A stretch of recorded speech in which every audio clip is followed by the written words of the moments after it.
Good morning. We're calling this meeting of the TRPA Operations and Governance Committee to order. The date is Wednesday, March 26th, and it is 8:34.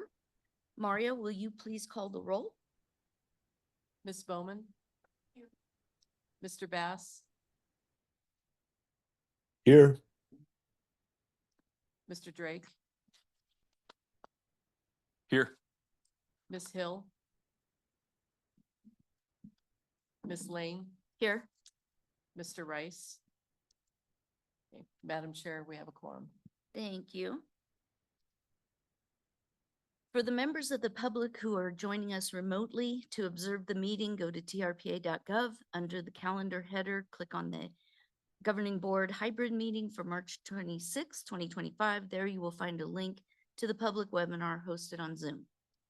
To address committee members directly with your comments, raise your hand in Zoom by clicking Raise Hand at the bottom of your screen in the appropriate agenda item. With your hand raised, you will be unmuted by TRPA staff and will have 3 minutes to address the committee. If you have used the dial-in numbers to join us by telephone, you can dial *9 to raise your hand and be unmuted. For items that are agendized as information only, we will hear public comment during the regular public comment period at the end of the meeting.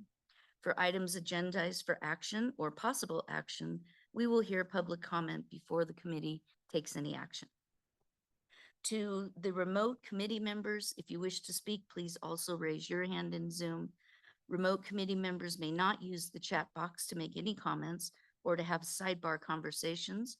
Please, everyone, remember to mute your mic unless speaking to cut down on the background noise. And finally, I would ask that all remote members turn on their cameras if they are able.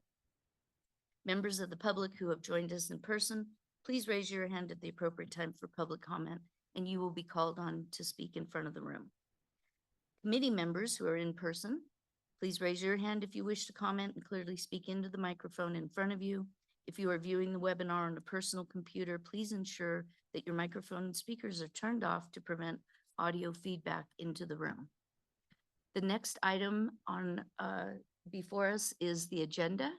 Are there any changes to the agenda, Mr. Cox? No changes. Okay, then we will deem the agenda approved as posted.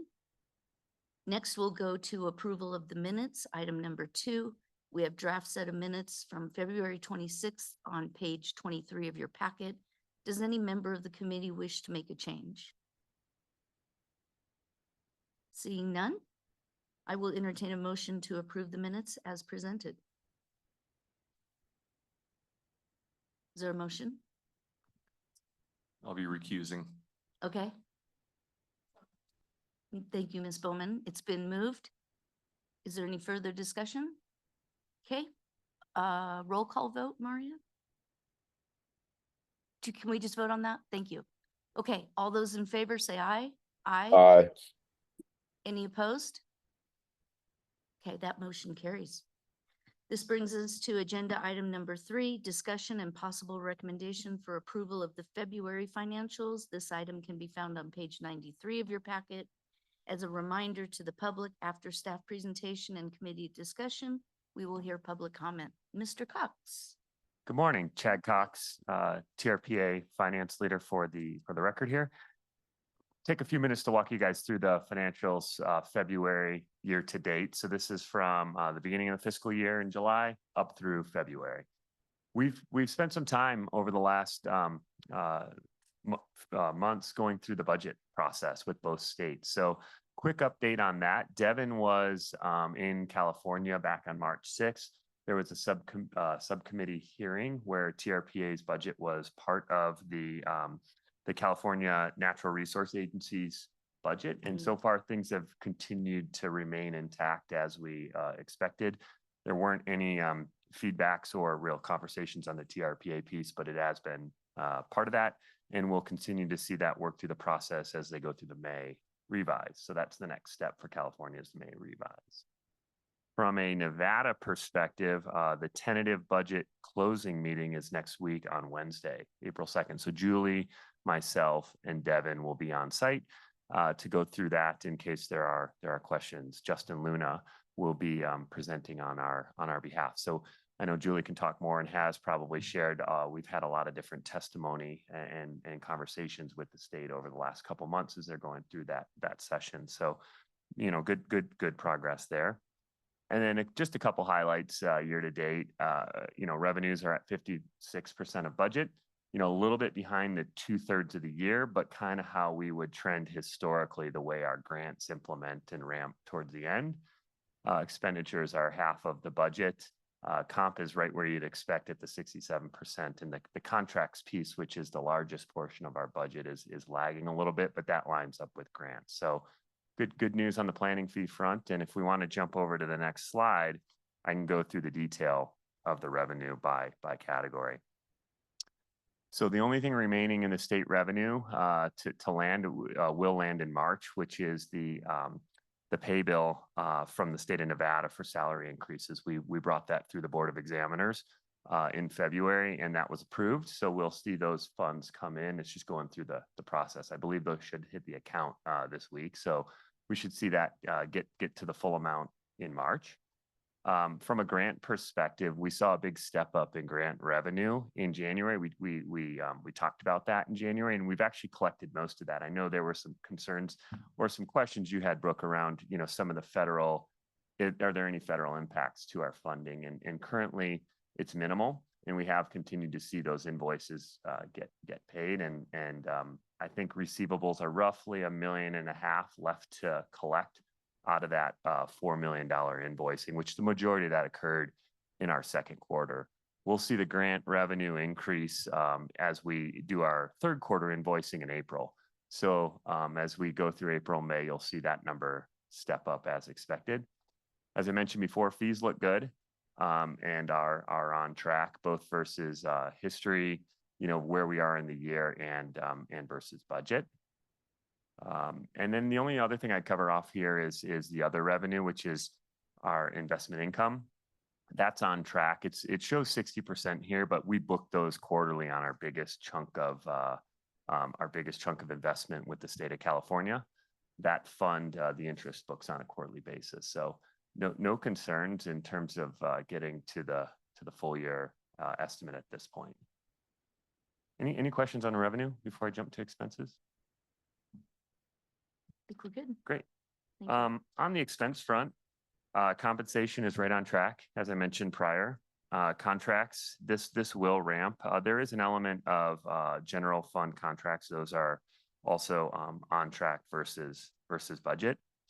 From a financing perspective, we'll have our second and final debt payment in April. So that will come to full once we pay out that amount to our bank. And then I did make an adjustment on the slide in terms of some of the nomenclature. We got some feedback from the public in one of the last meetings around trying to eliminate some of the acronyms. So that used to say A&O, or admin and overhead. So I've tried to reflect some of that both in this and the detail. So if there are any more feedback, pass it along, and we'll continue to refine these. So admin and overhead is spelled out here as requested. One thing I would point out on the mitigation expenses, we've only seen $133,000 spent, although we had a pretty significant amount approved earlier. We have seen 3 or 4 projects come through for payout in March. So as you see these March financials, I think there'll be roughly $900,000 of spend come through in March. So that number will come up closer to what y'all approved in the last 5 or 6 months. So $400,000 to the city of Southlake for the Bijou Park Creek project got paid out this month, not reflected yet in February. $226,000 for the El Dorado County multi bike path and greenway, and then another $248,000 for the city of Southlake stormwater and greenbelt project. So the good news is we're seeing those projects start to ramp and implement, and that's what we want to see those mitigations funds used for and spent. So that's good. You'll see that pop up next month. Any questions on expenses? I'm not seeing any questions. Great. Last slide here is on cash flow. Cumulatively, we stepped up a little bit versus January. As those grant invoices went out and were paid, it offset some of the expenses that we had through February. So We're still at 1.9 million of cumulative cash flow through February, which we'll spend down through the rest of the year. And once again, that 1.2 million of mitigation disbursements that were approved in March, we saw a big chunk of that come through. So we'll continue to look at the cash flow and share that with you monthly. That's all I have for y'all today. So if you have any questions, I'm here. Okay, Thank thank you. you. Are there any questions of the committee? Looks good. Okay, Mr. Bass, you're okay? I'm good. Frozen. you. Okay, we'll go ahead and go to our public comment. Are there any people in the room that would like to address the committee on the financials? Seeing none, are there anybody on Zoom? Madam Chair, there are no hands raised to make public comment. Okay, thank you. We'll go ahead and bring this back to the committee then for further discussion or a motion to approve the financials. Ms. Bowman? Thank you. Thank you. Okay, there's a motion to approve the February financials. Is there any further comment? Okay, we'll do a roll call vote on this. Ms. Bowman? Mr. Bass? Yes. Ms. Hill? Mr. Drake? Yes. Mr. Rice? Ms. Lane? Yes, Madam Chair, the motion passes. thank you.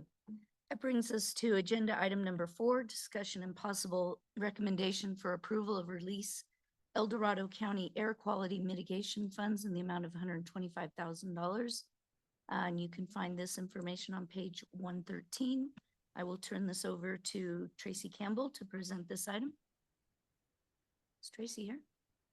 Good morning, Madam Chair, members of the committee. I'm online. Yay. Good morning. Good morning. For the record, Tracy Campbell with the EIP department here at TRPA with this request on behalf of El Dorado County for $125,000 in water quality mitigation funds for phase 3 of the county service area number 5 erosion control project. The project area is on the northwest corner of Tahoe Cedars subdivision, where runoff from that area flows directly into McKinney Creek. This is a 3rd phase of the project, and it'll improve stormwater quality and reduce some of the sediment load.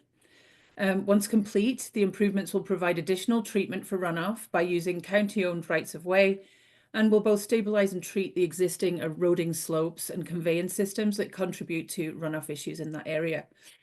Requested funds will supplement an existing package, includes money from LTRA, Lake Tahoe Restoration Act, local assessment funds, Prop 1 funds, and previously released water quality mitigation funds. We are joined online by Senior Engineer Dan Kickett from El Dorado County, and he can answer any questions you might have about the project. And with that, I will pass it back to you, Madam Chair. Great. Thank you, Ms. Campbell, and welcome, Mr. Kickert. Thank you for being with us. Committee members, are there any questions regarding the request from El Dorado County? Okay, see none. Any online committee members? I'm good. Okay. We'll go ahead and open this to public comment. Any members in the room wish to comment?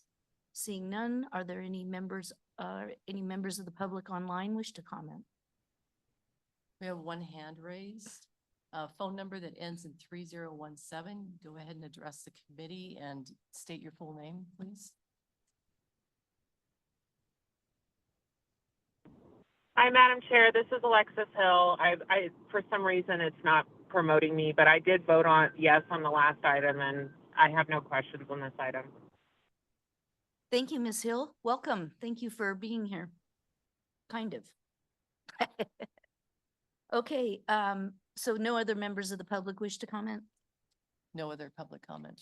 Okay, we'll go ahead and close public comment, bring this back to the committee for further discussion or motion. Just for my own benefit, Yes. what's the process for awarding mitigation fund dollars? Is it, This is the process. this is the process, but Right. is it just a rolling pool of funding? Yeah, so each jurisdiction, so Placer also there's mitigation fees that would, when they're derived from placer, they go into the placer pot. And then when you have a project that can utilize what the intended use of those mitigation fees are, you submit a request to TRPA, and that goes through Tracy Campbell in particular. She brings it to this group, and then we will bring it to the whole governing board this morning. Got it. And they stay within the county where the mitigation fees are Right. collected. Got it. Okay. Great question. Okay, are we ready for a motion? I'll go ahead and make the motion since it's El Dorado County. I'd be happy to recommend approval of this item. Is there any further discussion? Okay, roll call vote, please. Ms. Bowman, Yes. Mr. Bass, Yes. Mr. Drake, Yes. Mr. Rice, Ms. Hill, I can unmute you. Yes. Can you hear us? Yes, thank you. And Ms. Lane. Yes. Madam Chair, motion passes. Thank you.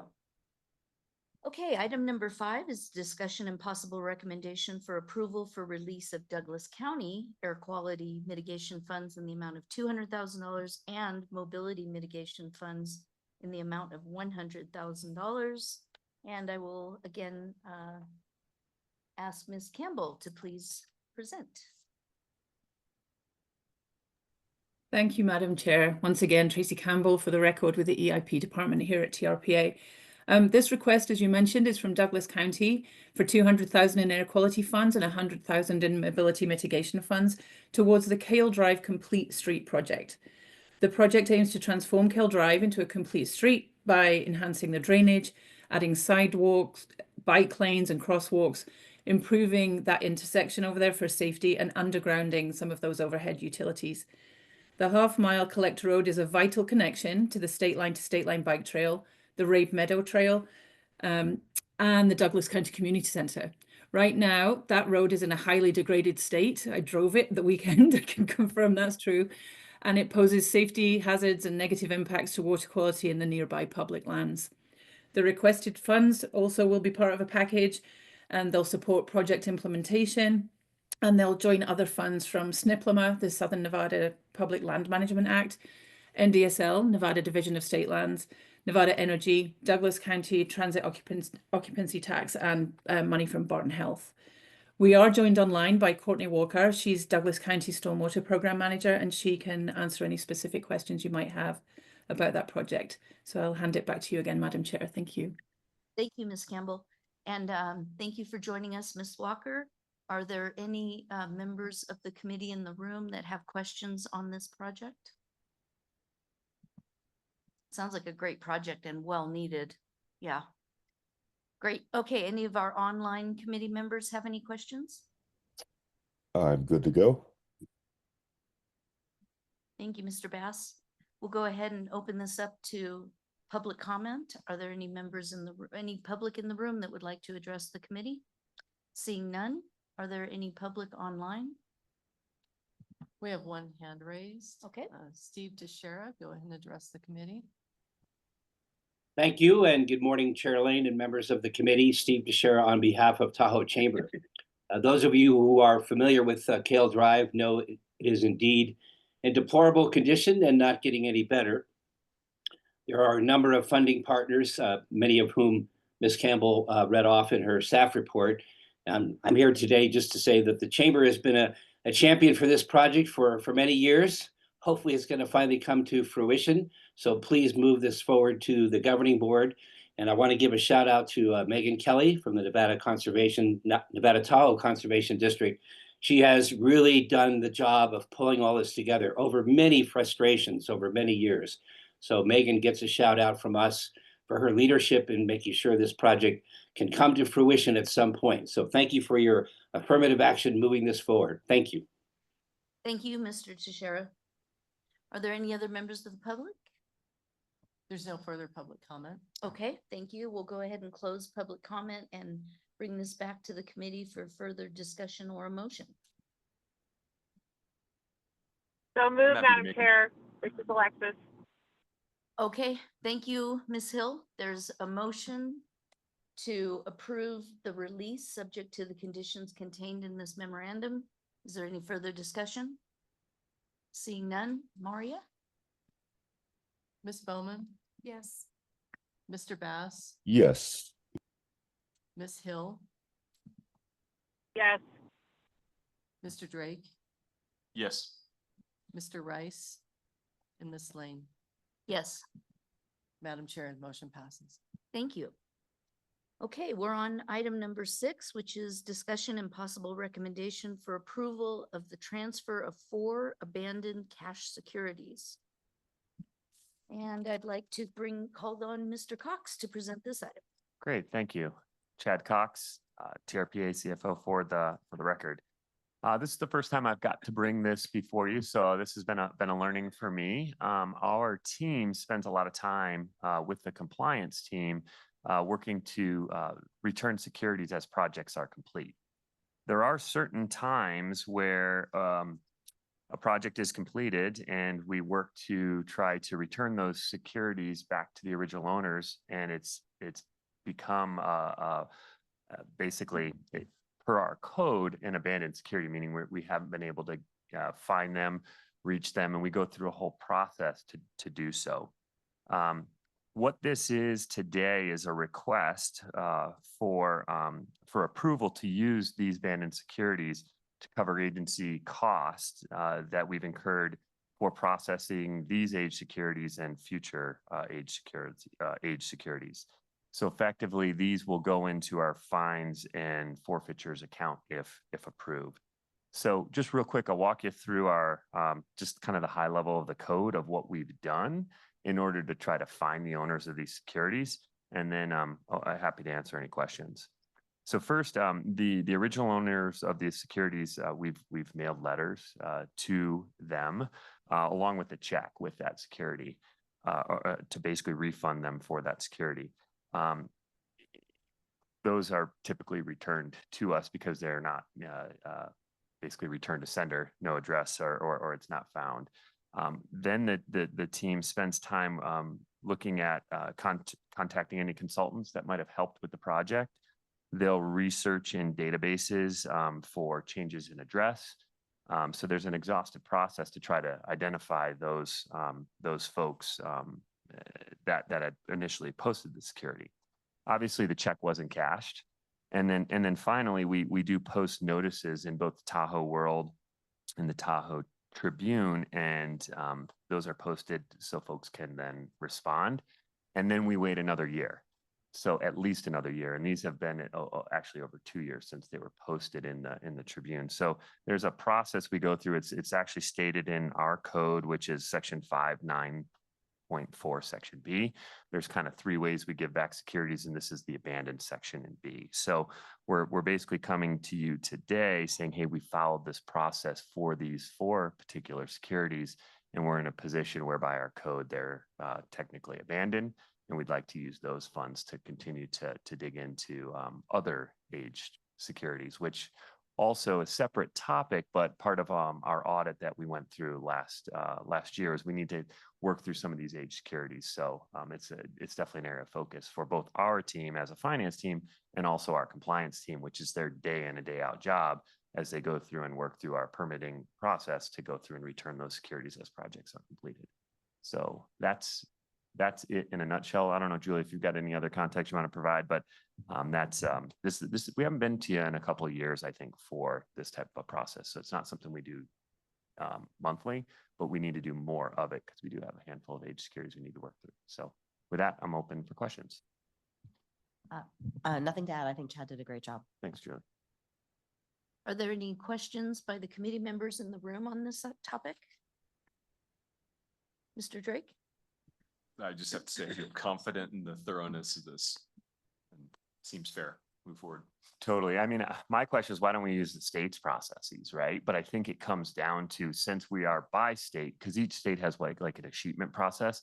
Since we're by state and there's 2 states, we lean on our code instead of the state's processes. So that was my question initially. In corporate, we would go through the state. So this is slightly different in the agency, but absolutely thorough process and feel good about this. Yeah, Ms. maybe Reagan? just to add to that, thank you, Madam Chair, Julie Reagan, TRPA Executive Director. I would just say, for the benefit of Kevin, and again, welcome to your first Operations Committee, sitting in for Placer County and Cindy Gustafson. This was an issue that came up through, I don't know, 15 years ago through an audit that we had of the state of Nevada from the governor's office. And at that time, we didn't have this clear process. So this committee and our staff worked diligently to ensure that it was very thorough, Kevin, to your point, because we also have an obligation, to move that money out. So we went through a very diligent process at the time and we followed that. And so to summarize, the monies that we're talking about here, the 11,000, they're going to be used to pay staff to do more digging? They go through the fines and forfeitures account, so they can't be used for anything. They need to be used for things that are okay to be used through fines and forfeitures. But the thought process was to leverage those funds to continue to, work through this process because of the need of some of the age securities that we've got. And it takes time for staff to do this research. Right. Yeah. So what's an example of how fines and forfeitures could be used, if not for what you're Yeah, I proposing? can jump in on that one. Thank you, Madam Chair, Julie Reagan, TRPA Executive Director. That account, let's say, the legal committee, when they recommend a violation settlement, those dollars go into a restricted account. They're not used as part of our general fund allotment for staff or salaries. We use them for scientific studies, environmental education and outreach, like the paper Tahoe in Depth, very specific and discrete actions, but not just in our general fund. Okay, but that's different than what you're proposing for this particular allotment of money. I wanted to clarify what Chad was saying on that one. If you could clarify, that'd be great. Yeah, from how I understand it, based on historical, and maybe this is wrong, but like in terms of my understanding, the way the staff memo was written was it would be used in order to support continued effort for and the effort that was, I guess, put into this particular process as well. Yeah, I So, think we'll caucus internally and get back to you on that. I don't Okay. think we were clear. I mean, it's $11,000, so it was not a big chunk of money. Yeah. But we will, if there's something special above and beyond what we would normally do in terms of a special project or consulting or some special fees that would be used in tracking down people. Yeah, but if it goes into fines and forfeitures, typically we don't use that in our general fund. But we'll talk among ourselves and get back to you on that. Okay. So would it be fair to say that we can approve this going into fines and forfeitures and how the money would be expended if it's not expended in a normal way? Yeah, would if there's come something, back to us? yeah, if there's something over and above, Okay. absolutely, yeah, so it would go into the account, which is restricted, and then we'll get back to you on, we could even give you an update on like where those dollars have been going later. Okay. Because the actual motion before us, if we choose to go there, says a motion to approve using abandoned securities to fund ongoing operations to clean up and process older outstanding securities. So we're gonna deviate a little bit from that? Or is that what we intend to do? I'm so sorry, apologies. Yeah, let's put it, if the board is willing to go directly to support this effort, then we'll do that. Okay. Yeah, it's just different than what we It would normally deviates do from what we in, would normally do in the fines and forfeitures. Apologies, yeah. Okay, all right. I think I understand. Are there any other questions from my colleagues in the room? Mr. Drake's thinking. Any questions from our online committee members? Nope, good to go. Okay, thank you. I'll go ahead and open this up to public comment. Are there any members in the room that wish to address the committee? Seeing none, are there any public online that would like to address the committee? Madam Chair, there's no public comment. Okay, great. We'll go ahead and close public comment and I'll bring this back to the committee for a motion or further discussion. I'm happy to make the motion Thank you. to recommend Mr. Drake. approval. Thanks, Kevin Drake for the record. Motion to recommend approval of using abandoned securities to fund ongoing operations to clean up and process older outstanding security deposits. Great. Okay, there's a motion before us. Is there any further discussion? Seeing none, may we please do a roll call vote? Ms. Bowman? Yes. Mr. Bass? Yes. Ms. Hill?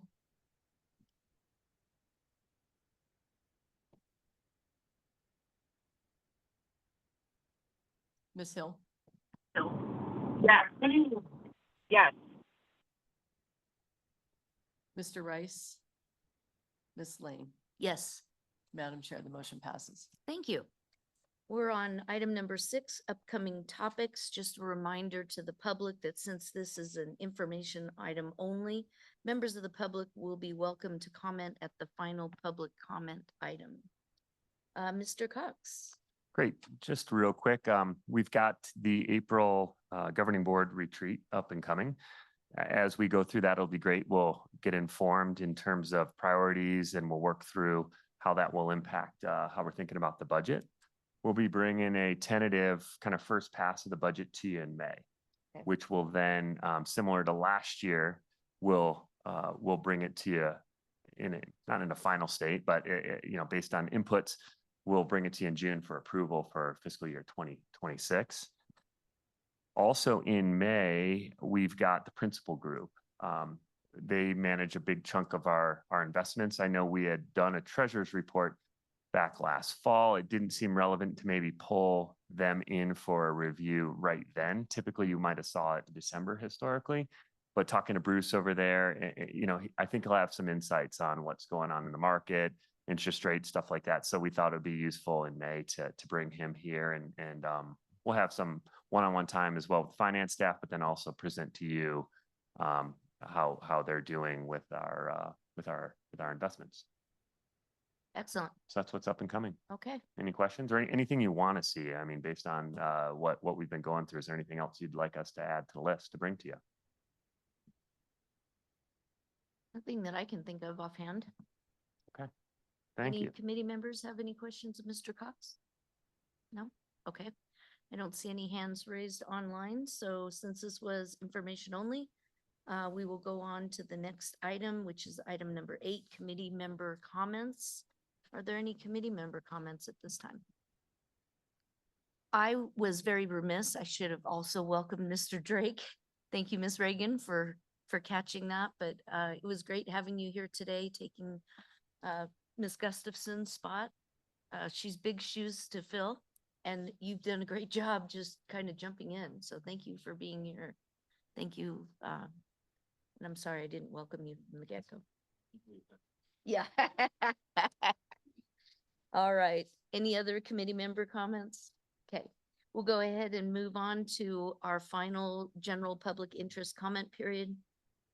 Is there any member of the public in the room that would like to address the Operations and Governance Committee on any item listed or not listed on our agenda? You may do so at this time.